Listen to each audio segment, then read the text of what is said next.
Vice Ganda concert issue. Bakit nga ba nag-trending?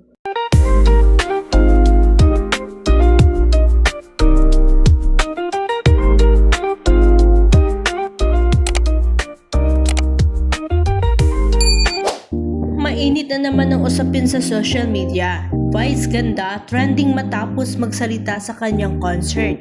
At ngayon, may mga panawagan pang gawin siyang persona non grata.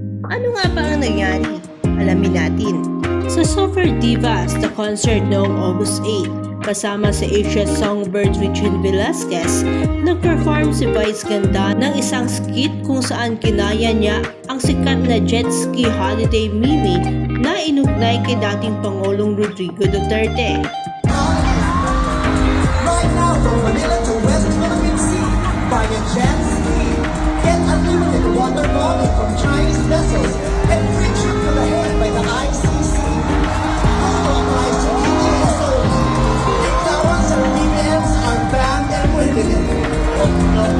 Ang biro, tinawag ng iba na nakakatawa, pero para sa ilan, sobrang bastos.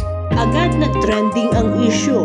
May mga Dabawenyos at ilang netizens na nanawagan na ipagbawal si Vice Ganda sa Davao City. Bumaba ng halos 1 milyon ang kanyang followers sa social media. Mula 20 million, naging 19 million. Sa concert mismo, walang dull moment. Standing ovation pa rin ang natanggap ni Vice Ganda. Para sa iba, normal lang sa isang komedyante ang mga asar. Pero para sa ilan, lampas na raw ito sa respeto.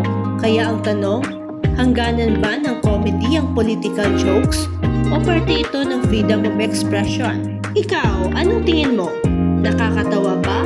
O nakaka-offend ang biro ni Vice Ganda sa concert? Comment mo na sa baba at huwag kalimutang mag-like, share at subscribe para updated ka sa lahat ng trending showbiz balita.